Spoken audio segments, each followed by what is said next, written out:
The Adventure of the Mysterious Thief, being the account of the most perplexing case of the year 1898, called from the unpublished papers of the late Dr. John H. Watson, M.D.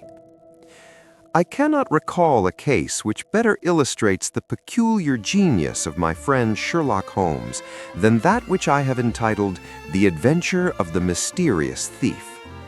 It was the late autumn of 1898 when these remarkable events transpired, and I find upon consulting my notes that it was precisely the 15th of October when the case first came to our attention at 221B Baker Street. I had risen rather late that morning, for I had been detained the previous night tending a patient in Lambeth, and the gray London fog had seeped into the very bones of the city. Mrs. Hudson had just cleared away our breakfast things, and Holmes, in his dressing gown, sat before the fire with the morning paper scattered about him, systematically consuming his daily dose of criminal news from the agony columns of the daily press. Such was his method. From the apparently trivial announcements of the obscure, he would construct complete networks of human intrigue and desperation. "A singular fact, Watson," he remarked, without looking up from the paper he held. "The total absence of imagination in the criminal classes is matched only by their profound ingenuity in mechanics. Here is a man who has devised an ingenious system for communicating with his accomplice through the medium of concert advertisements. Yet he cannot conceive of a cipher more complex than substituting numbers for letters. The elementary, Watson, always the elementary." I was about to reply when we were interrupted by a loud knocking upon the stairs. A moment later, Mrs. Hudson announced a visitor, and a gentleman of remarkably distinguished appearance was shown into our sitting room. He was tall, perhaps 6 feet in height, with the bearing of one accustomed to command. His age I judged to be about 50, his hair silver at the temples, but otherwise dark, and his face bore the clear imprint of breeding and authority.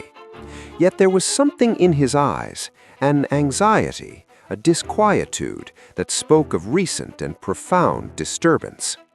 He wore an overcoat of the finest wool, and in his hand he clutched a silver-tipped walking stick with an intensity that betrayed his inward agitation. "Mr. Sherlock Holmes?" he asked, his voice carrying the accustomed ring of privilege. "I am Lord Ashworth, Idris Ashworth. I have come to consult you upon a matter of the most extraordinary, and I fear, the most terrible character." Holmes rose and extended his hand. "Pray sit down, Lord Ashworth. You have, unless I am much mistaken, served in the diplomatic corps. You have traveled extensively in the Orient, and you recently returned from a journey to the United States. You are a collector of rare manuscripts, and very recently you have sustained a loss which has shaken you profoundly, though not, I observe, a financial loss." The nobleman started back in his chair. "This is extraordinary," he exclaimed. "How could you possibly—" "It is simplicity itself, my lord.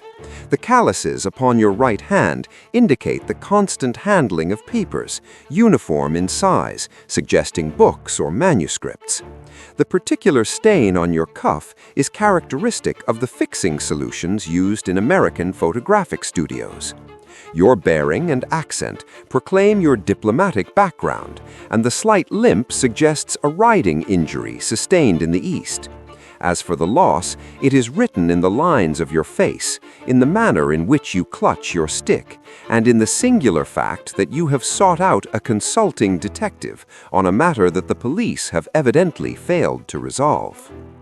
Lord Ashworth stared at Holmes with undisguised amazement. "I had heard of your methods," he said slowly, "but I confess I had supposed them exaggerated. I see they were, if anything, insufficiently described." I motioned for Mrs. Hudson to bring some refreshment, for it was clear our visitor had passed through considerable agitation. When tea had been served and the door closed behind her, Lord Ashworth composed himself and began his narrative. Mr. Holmes, you must understand that I am a man of considerable property. My estate, Ashworth Hall, lies in Sussex, some 50 miles from London. It has been in my family for 3 centuries, and among its possessions are certain items of antiquarian value which have been passed down through generations. Chief among these is the Lancelin ruby. The Lancelin ruby? Holmes interjected. Yes, I am familiar with it by reputation.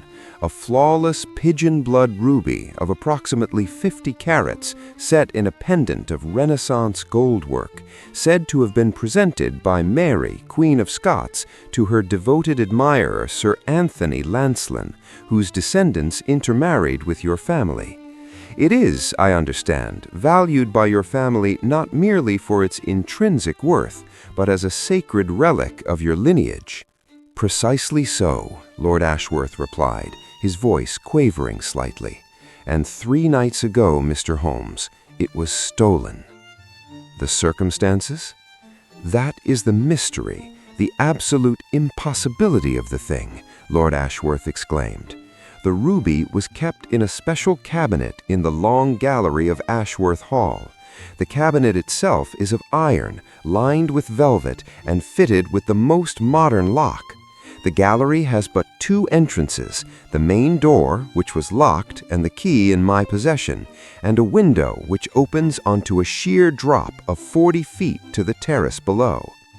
No other access? None. And yet, when I went to the gallery on the morning of the 12th, Wednesday, the cabinet stood open, the ruby was gone, and there was no sign of entry. Holmes leaned forward, his eyes gleaming with that peculiar light I had come to recognize as the sign of intense interest. Footmarks? Fingerprints? Any trace? None. Scotland Yard visited the scene. Inspector Lestrade himself examined the premises. They found nothing, absolutely nothing. The window was locked from the inside. The door was locked. You understand the difficulty, Mr. Holmes. Nothing entered that room, and yet the ruby is gone. Have you any enemies, Lord Ashworth? Anyone who might wish to injure you or your family? The nobleman hesitated, then spoke slowly. I will not say enemies, Mr. Holmes, but there are complications. My household, you must understand, is unusual. I have beside myself in residence my sister, Lady Margaret Ashworth, who is unmarried, my nephew, Mr. Bertram Ashworth, the son of my deceased brother, who expects to inherit the estate, Miss Catherine Ashworth, an orphan cousin whom we have raised, and various servants who have been with us for many years. And among these? I do not suspect them, Mr. Holmes, Lord Ashworth said quickly. Too quickly, I thought. They are all devoted. Yet the question must be asked. My nephew, Bertram, Lord Ashworth said with evident reluctance, has been in some difficulties of late. Deaths, mostly. Cards, horses, the usual follies of youth. He came to me some weeks ago requesting assistance. I refused. I believed to pay his debts would merely encourage further recklessness. His financial position is acute? Desperate, I believe. But he is my brother's son. And inherits upon your death?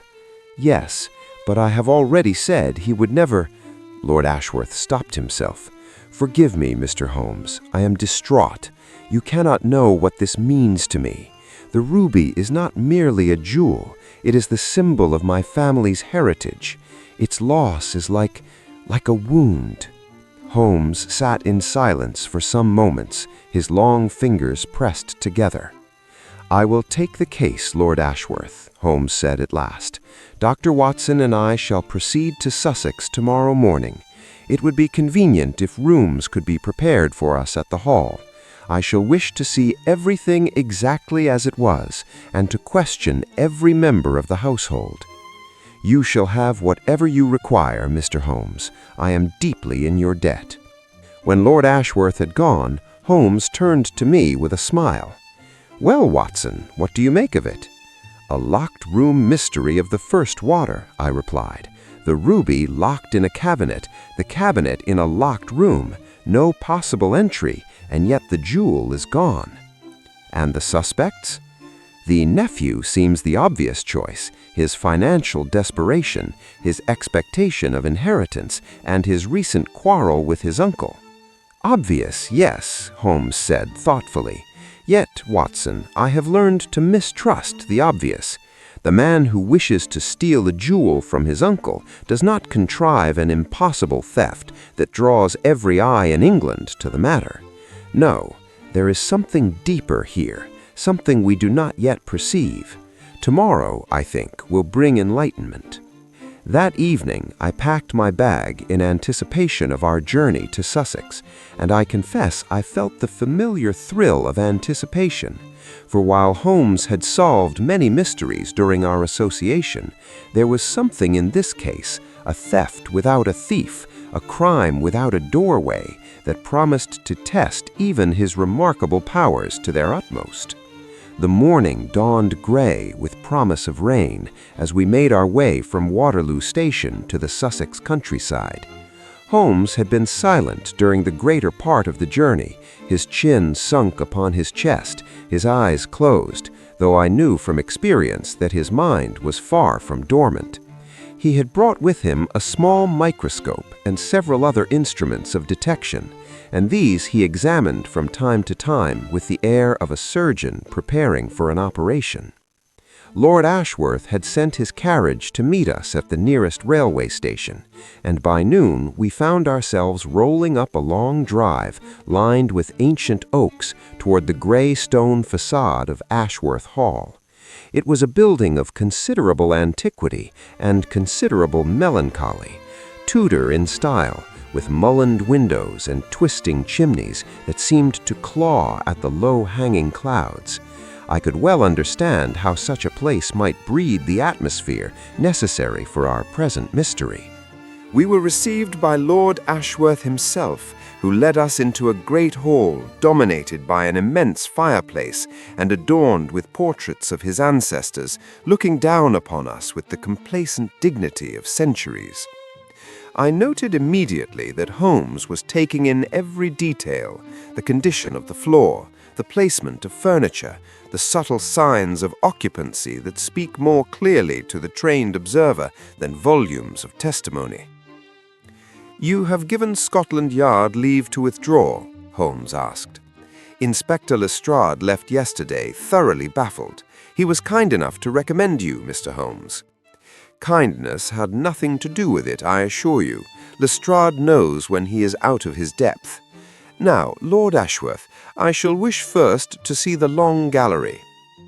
We ascended a broad staircase and proceeded down a corridor lined with numerous doors. At the end of this passage, Lord Ashworth paused before an ornate oak door and produced a key from his waistcoat pocket. "This is the only entrance," he said, "except, of course, for the window of which I spoke." He unlocked the door and stood aside. Holmes entered, and I followed close behind. The long gallery was indeed a fitting place for such a crime. It was some 60 feet in length and 20 in breadth, its walls covered with portraits and tapestries, the floor of polished oak. At the far end, before a splendid window that looked out upon formal gardens and beyond them to the Sussex Downs, stood a cabinet of iron and mahogany, a strong box of considerable craftsmanship. Holmes went immediately to this cabinet and examined it with minute attention. The door stood ajar, for it had been found in this condition, and within I could see the velvet lining which had once held the ruby. Holmes produced a lens from his pocket and scrutinized every inch of the cabinet's surface, the lock, the hinges, and the interior. He then turned to the window and subjected it to the same rigorous examination. "You say this was locked from within?" "Yes, I unlocked it myself when I entered." "And the key?" "On the floor beside the cabinet." I looked in the direction Holmes indicated and saw indeed a large iron key lying upon the threshold. Holmes picked it up and studied it. "Dropped or placed?" he murmured, more to himself than to us. He tried the key in the cabinet lock. It turned smoothly. Then he walked to the window and examined the catch. 40 feet to the terrace, he asked. Just so. And no ledge? None whatsoever. The roof? I have had men examine it. The window does not open upward. There is no access from above. Holmes was silent for a long moment. Then he turned to Lord Ashworth. Who has access to this key? I keep it. There is a duplicate in the steward's pantry under lock and key. My sister occasionally borrows it if she wishes to walk in the gallery, but always returns it promptly. When did you last see the ruby before its disappearance? The evening of the 11th. I had been showing it to guests, and I returned it to the cabinet myself, locked it, and took the key with me to my bedchamber. You are certain the ruby was there at that time? I saw it with my own eyes. And the room, was it locked then? Always. Holmes walked slowly about the room, his eyes fixed upon the floor. He knelt at several points, examining the polish minutely. Then he rose and approached the window again. "Watson," he said, "look here."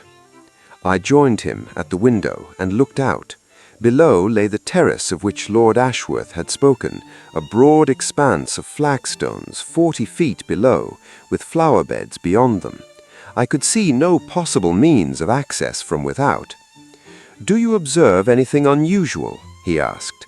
I studied the scene for some moments. "The flower bed directly below," I said at last. "There seems to be some disturbance of the soil." "Precisely, though whether it is connected with our mystery I cannot yet say. The question, Watson, is not how a man escaped from this room, there being no possible exit, but how he entered." He turned to Lord Ashworth. "I shall wish to interview the members of your household, sir, beginning perhaps with your nephew."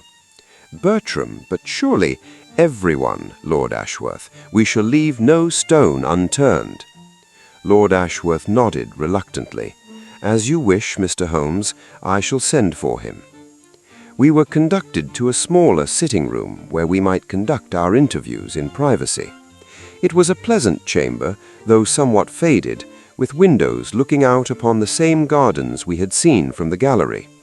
Here Holmes seated himself and prepared his mind with that concentration which I had learned to recognize as the preliminary to intense intellectual effort. The first to appear was Mr. Bertram Ashworth. He was a young man of perhaps 26, handsome in a somewhat dissipated fashion, with the soft hands and petulant mouth of one who has had too little to do and too much to spend. He entered with an air of studied nonchalance, though I observed that his eyes moved quickly about the room, as if seeking some source of threat. "You wish to speak with me?" he said, addressing himself to Holmes, but glancing at Lord Ashworth with poorly concealed resentment. "I do, sir. Please sit down. You are aware, of course, of the theft of the Lancelin ruby?" "Of course I am. Everyone in the house is aware of it." "And you are aware also that your uncle has informed me of your financial difficulties?" Bertram Ashworth's face flushed darkly. "That was gratuitous information, I take it." "Necessary information, sir. You were in desperate financial straits, were you not? You had requested assistance from Lord Ashworth and been refused. You stand to inherit the entire estate upon his death, and, if I am not mistaken, you have developed certain habits of expenditure which even an estate such as this might find difficult to sustain. You are impertinent, sir." "I am methodical. I do not suggest that you stole the ruby, Mr. Ashworth. I merely enumerate the circumstances which must be considered in any inquiry. Where were you on the night of the 11th? "I was in Brighton. I had gone there to visit friends, returning early on the 12th. "Can you prove this?" Bertram Ashworth's face hesitated. "I stayed at the Grand Hotel. The staff can attest to my presence, and I dined with a party of friends, the Hendersons, Lord and Lady Blackwood, and several others. And is there anyone who can swear that you did not leave your hotel during that night?" The young man's face showed obvious unease. I cannot say. I retired early. I was alone." Holmes nodded. "Thank you, Mr. Ashworth. That will be all for the present." When the young man had gone, Holmes turned to me. "Notice, Watson, the slight hesitation when asked for proof of his alibi. He is either a remarkably foolish murderer, thief, or he is innocent and yet concealing something. We shall reserve judgment." Lady Margaret Ashworth was the next to appear. She was a woman of perhaps 45, with the high forehead and firm mouth that bespoke considerable strength of character. Her dress was plain but of excellent material, and she carried herself with that mixture of gentility and practicality which marks the well-bred English woman of a certain age. "I imagine," she said, seating herself without invitation, "that you suspect my nephew. It is the obvious conclusion. I am myself not convinced of his innocence, though I should hate to believe it of him." "You have observed nothing suspicious in his conduct?" "Nothing specific, only the atmosphere of the house has been strained of late. Bertram has borrowed money from the servants, from tradesmen. I have heard him speaking in angry tones on the telephone. He is desperate, Mr. Holmes, and desperate men do desperate things." "And yourself, Lady Margaret? Where were you on the night in question?" "I was here, in my rooms. I retired at 10:30 and slept until 7 in the morning. I heard nothing unusual." "You have access to the key to the long gallery?" "Occasionally. I have a hobby of photographing the portraits in the gallery, the family records, you understand. But I returned the key to my brother on the morning of the 11th. Holmes made a note in his book. "And Miss Catherine Ashworth? What can you tell me of her?" Lady Margaret's expression softened. "Catherine is a dear girl. She came to us after her parents died in India. She was 12 then, 13 years ago. We have raised her as our own. She is sensible, practical, devoted to the family." "You have no financial expectations?" "A small dowry, arranged by her father, nothing more." "And her movements on the night of the theft?" "She was here, as we all were. She had a headache and retired early." Holmes thanked her, and she departed, leaving us to contemplate the portrait of an earlier Lord Ashworth, which stared down upon us with that faint air of superiority which ancestry imposes upon the present. Miss Catherine Ashworth proved to be a fresh-faced young woman of 25, with chestnut hair and intelligent gray eyes. She entered with composure and answered Holmes's questions with directness. "I cannot imagine who would do such a thing," she said, when the matter of the ruby had been discussed. "Lord Ashworth is the kindest of men. The loss has affected him deeply. I would give anything to restore it to him." "You were fond of the ruby?" "I admired it as a beautiful thing. It reminded me of all that is good in this family's history." "You had no thought of possessing it?" She looked at Holmes with a clear, steady gaze. "None whatever. It belongs here. It is part of the heritage which I have been privileged to share." "And your cousin, Mr. Bertram Ashworth, do you believe him capable of such an act?" She hesitated. "Bertram has been foolish, weak perhaps, but I cannot believe he would steal from his own blood." Holmes questioned her about her movements on the night of the theft, which confirmed Lady Margaret's account.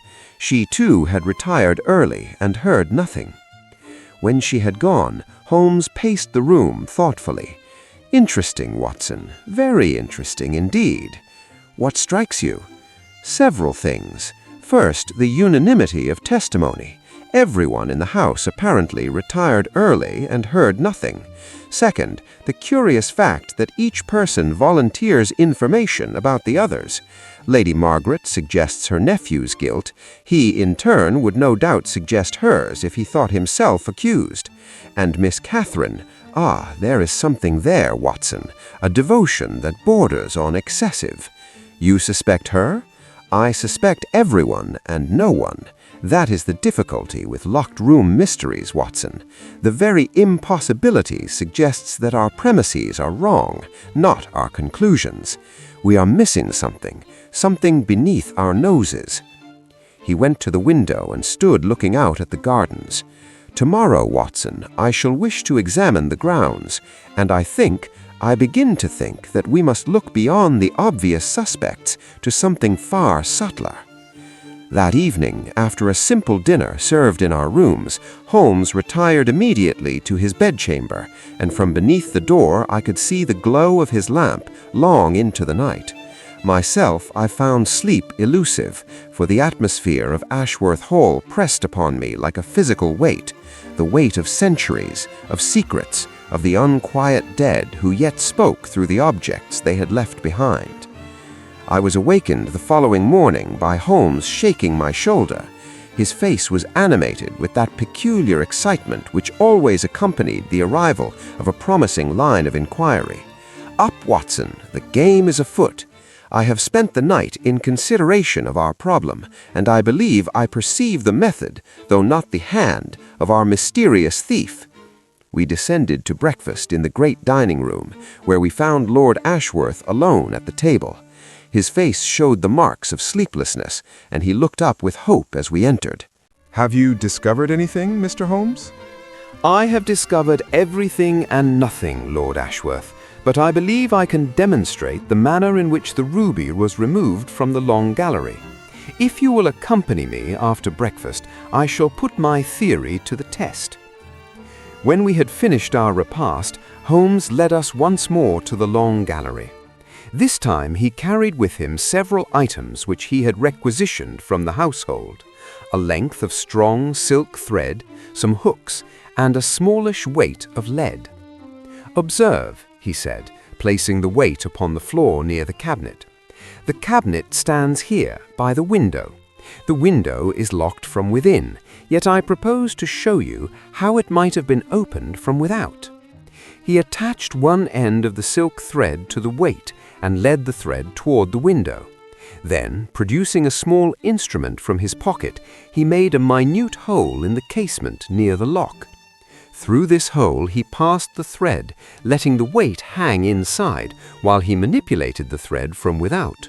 "Now," he said, stepping outside through another door and closing it behind him, "observe." Through the glass we could see him standing on the terrace below. He tugged carefully upon the thread, and we watched with astonishment as the weight rose, caught upon the window catch, and, by a careful manipulation, forced the lock open. "But this is extraordinary," Lord Ashworth exclaimed. "How could you know?" Holmes re-entered the room through the now unlocked window. "Elementary, my dear sir. The tiny hole in the casement was the clue. Someone drilled it, passed a thread through it, and opened the window from without. Once inside, the thief took the ruby from the cabinet. Note that the lock was simple and might be picked by anyone with skill, and then escaped, returning the window to its locked position from within." "But the key," I interjected. "How was it returned to the room?" "Ah, Watson, that is the beauty of it. The key was never removed. It was merely dropped by someone inside the house who had opened the cabinet before the thief ever entered." Lord Ashworth stared at him. "You mean someone inside was an accomplice?" "Precisely. The thief outside could never have opened the cabinet without the key. Someone inside opened it, took the ruby, and left the key upon the floor. Then the thief entered through the window, took the ruby, and departed. The accomplice, we may suppose, left the key where it fell to complete the illusion of a locked room mystery." "But who?" Lord Ashworth demanded. "Which of my household?" "That," said Holmes, "is what we must now determine." He walked to the window and pointed downward. "Watson, note the flower bed below. The disturbance we observed was caused by the thief climbing back down.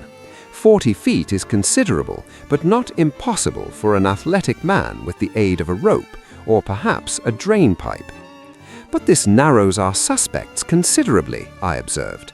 "Who within the house could have an accomplice able to scale walls and pick locks?"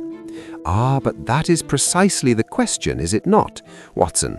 We are not dealing with an ordinary thief. We are dealing with someone who understands the art of illusion, someone who has created a mystery precisely to mislead us. The locked room is not a barrier, it is a stage. We descended to examine the flower bed and the terrace below.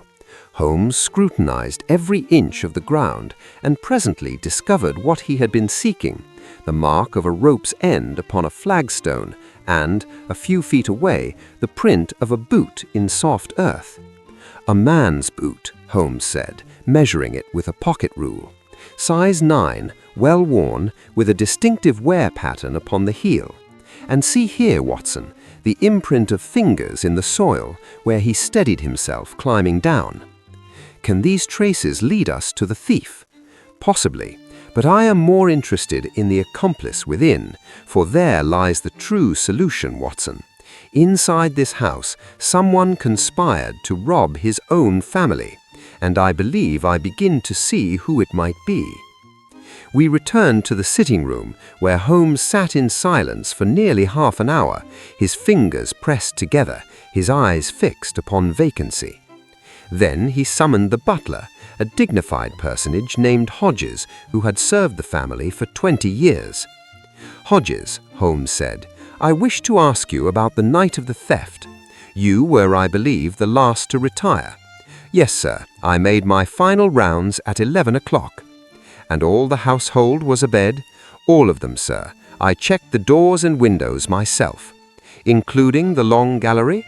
"Particularly the long gallery. It was my custom to ensure it was secure." "You saw nothing unusual? Heard nothing?" "Nothing, sir." Holmes dismissed him and turned to me. "You note, Watson, that Hodges confirms that all were abed, and yet someone was not, someone who waited until the house slept to open the cabinet and leave the key upon the floor. Could it have been the nephew? He returned from Brighton early on the 12th. Perhaps he came in the night before." "Possibly, but I think not. His alibi is weak, but not non-existent. No, Watson, I believe we must look to someone with regular access to the gallery, someone who might plausibly have been there on legitimate business, and whose presence would excite no comment." "Lady Margaret?"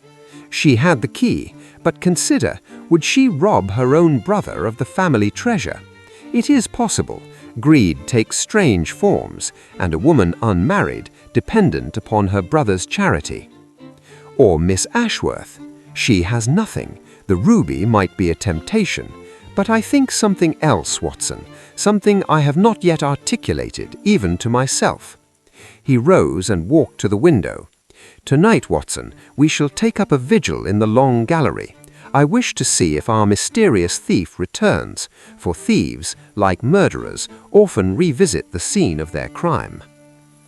The evening of the 17th of October was particularly dark, for a dense fog had rolled in from the sea and enveloped Ashworth Hall in a grey shroud that seemed to muffle all sound and obscure all sight.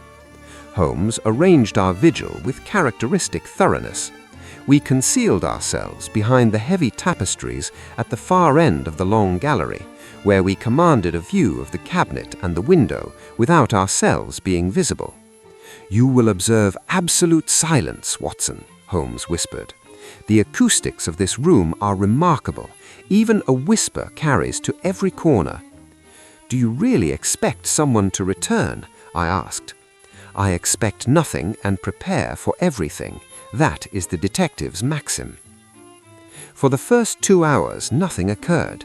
The church clock in the village struck first 10, then 11, and I confess I was beginning to feel the effects of the long day and shorter sleep when Holmes suddenly gripped my arm in warning. "Listen," he breathed. I strained my ears and presently heard the faintest sound, a scraping as of metal against stone. It came from outside, from the terrace below. Holmes's face was invisible in the darkness, but I felt his tension communicated through his hand upon my arm. We waited. The sound came again, closer now, and then I saw it, a dark shape at the window, a figure silhouetted against the fog-dim light from without. The window was being opened from without. Holmes rose silently, his hand seeking his pocket for that heavy service revolver he carried on dangerous occasions. I followed suit, my heart beating heavily in my chest. The window opened soundlessly. A man climbed through, lithe, athletic, dressed in dark clothing. He moved with practiced stealth to the cabinet and bent over it, producing a small lantern that cast a dim glow upon his work. "Stay where you are," Holmes cried, stepping from behind the tapestry. "I am armed." The figure started, then did something extraordinary. Instead of fleeing or surrendering, he sprang to the window and launched himself into the darkness. A moment later, Holmes and I were at the sill, staring down into the fog-shrouded night. A rope swayed in the darkness, the thief's means of descent. "Gone," Holmes bitterly, "but the game's not over yet, Watson." He turned back to the cabinet. He was searching for something. "See, the lamp still burns." I picked up the fallen lantern and held it to the cabinet. The velvet lining was disturbed, as if the thief had been feeling for something hidden within. "A secret compartment!" I exclaimed. "Precisely," Holmes said in the darkness. "The ruby was but bait, Watson. There is something more valuable hidden here, something the thief knew existed but has never found." "Then the theft of the ruby was a distraction, a means to an end. Someone wanted the ruby gone so that the cabinet would stand empty and accessible." "But what could be more valuable than the Langsolin ruby?" Holmes smiled in the darkness. "That, my dear Watson, is precisely the question, and I believe I know where we must look for the answer." He led me from the gallery and down the corridor to his rooms. There he lit the lamp and sat before it, his face illuminated by the yellow glow. "Lord Ashworth is a collector of manuscripts, Watson. Ancient documents, family records, historical papers. What if among his collection is something, a letter perhaps, or a deed, which establishes title to some further treasure?" Or, more darkly, something which could be used for blackmail. You think the thief was searching for papers? I think the accomplice within knew of their existence and conspired with the thief without to obtain them. The ruby was an afterthought, or rather, a preliminary. But who within the house? Holmes was silent for a long moment. Then he spoke slowly. "I must tell you, Watson, that I have observed something in the behavior of one member of this household which puzzles me.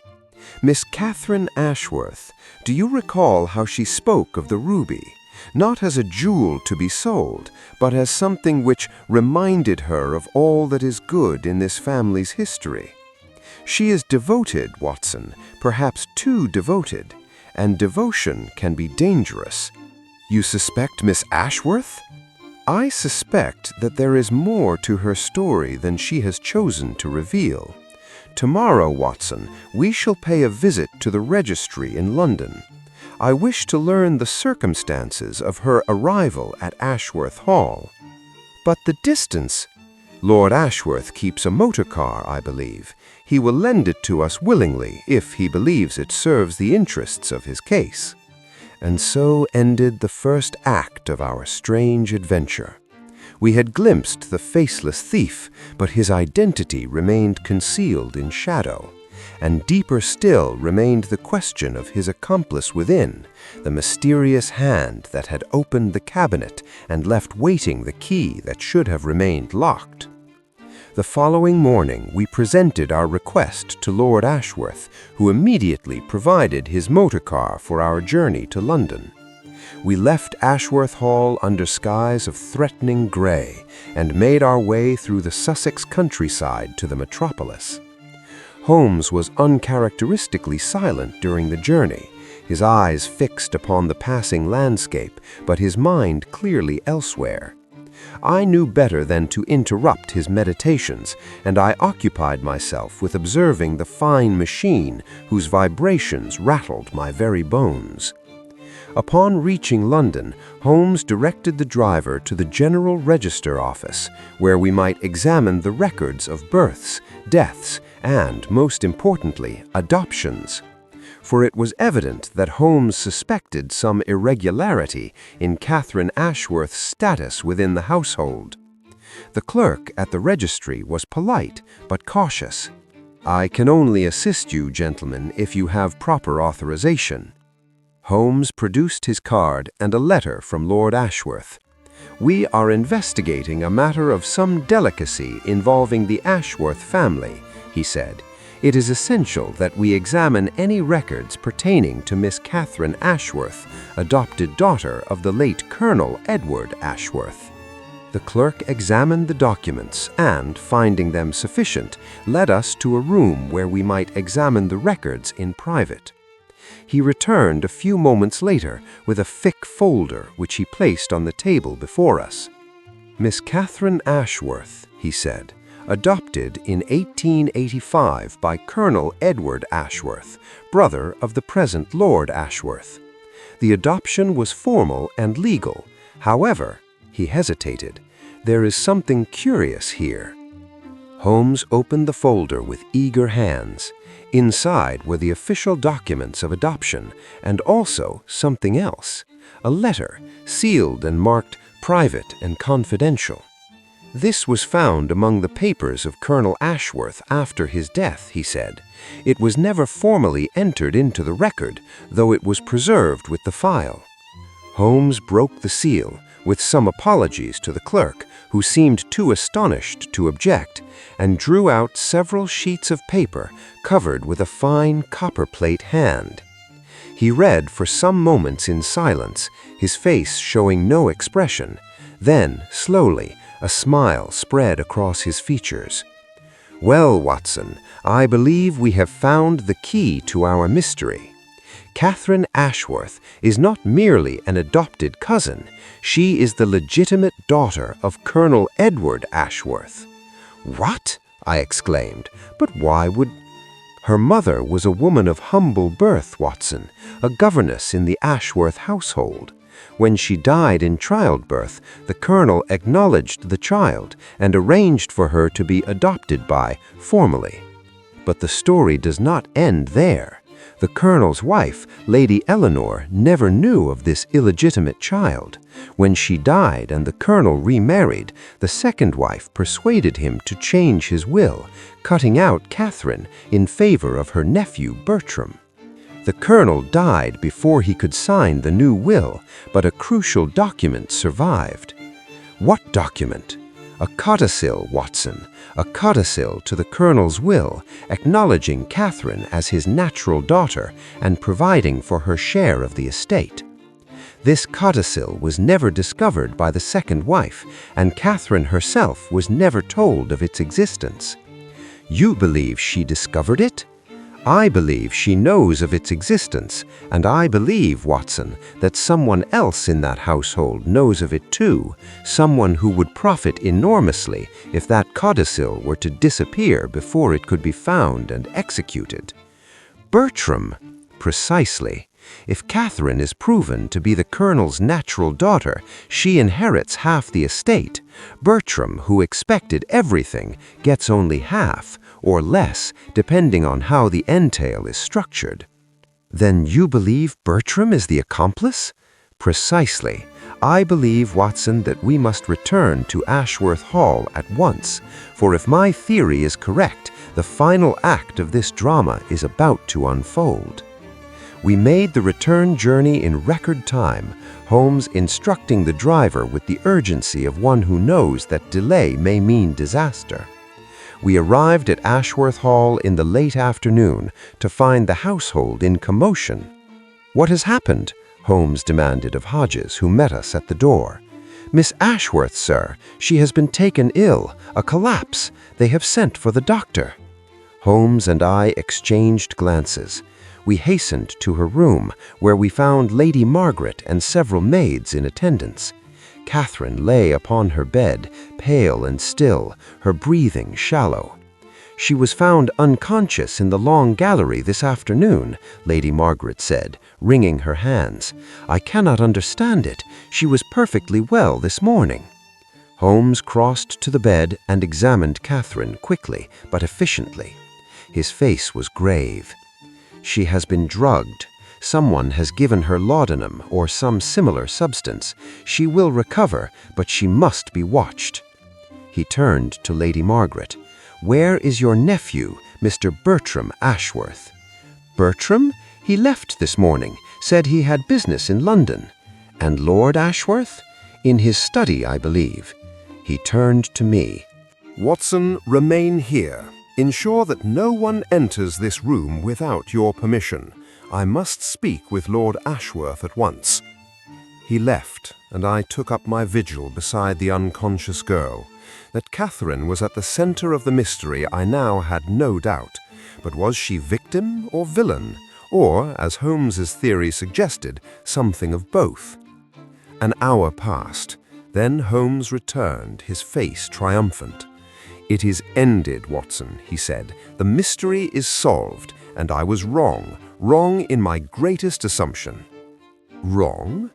Yes, Catherine Ashworth is no accomplice. She is the prime victim of this whole conspiracy.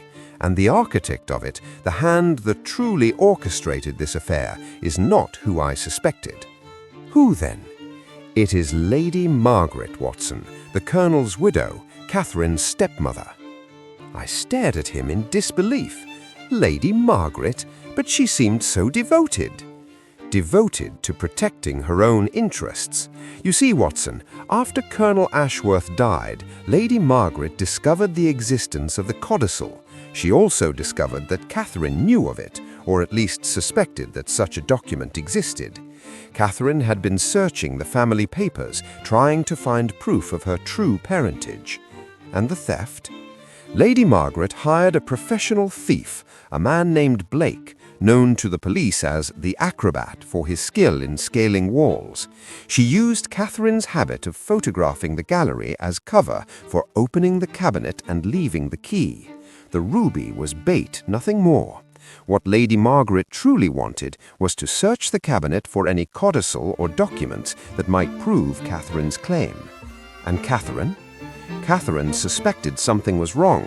She had been watching the gallery herself, Watson, waiting for proof of the conspiracy. When she saw Lady Margaret open the cabinet, she realized the truth. She confronted her stepmother this afternoon, and Lady Margaret, in desperation, drugged her. But Lady Margaret has escaped? No, Watson. She is in her room under guard, and when Catherine wakes, she will testify to what she saw. The case is complete. As if in answer to his words, Catherine stirred upon the bed. Her eyes opened, and she looked about her in confusion. "Where am I? What happened?" "You are safe, Miss Ashworth," Holmes said gently. "Safe and among friends. The person who drugged you has been apprehended, and I very much believe, that you are about to come into your rightful inheritance." She stared at him, comprehension slowly dawning in her eyes. "The codicil," she whispered. "You know about the codicil?" "I know, Miss Ashworth, and I know that your stepmother has been doing everything in her power to prevent its discovery. But the document is safe. It was hidden in the secret compartment of the cabinet, the very compartment you saw Lady Margaret searching for." Catherine's eyes filled with tears. "Then it is true? I am truly my father's daughter?" "You are, Miss Ashworth, and no one can ever take that from you." The following morning saw the resolution of all the tangled threads of our case. Lady Margaret, confronted with the evidence of her conspiracy with the professional thief Blake, who was apprehended in London attempting to flee the country, confessed to everything. She had hired Blake to break into the Long Gallery, coached him in the method of entry, and provided him with the internal access he needed by opening the cabinet and leaving the key.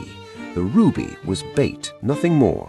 What Lady Margaret truly wanted was to search the cabinet for any codicil or documents that might prove Catherine's claim. The following morning saw the resolution of all the tangled threads of our case. Lady Margaret, confronted with the evidence of her conspiracy with the professional thief Blake, who was apprehended in London attempting to flee the country, confessed to everything. She had hired Blake to break into the Long Gallery, coached him in the method of entry, and provided him with the internal access he needed by opening the cabinet and leaving the key. The ruby was bait, nothing more. What Lady Margaret truly wanted was to search the cabinet for any codicil or documents that might prove Catherine's claim. If you enjoyed this journey into the world of Sherlock Holmes, then don't forget to like the video, subscribe the channel for more classic mysteries, thrilling detective stories, and immersive storytelling experiences. See you in the next mystery.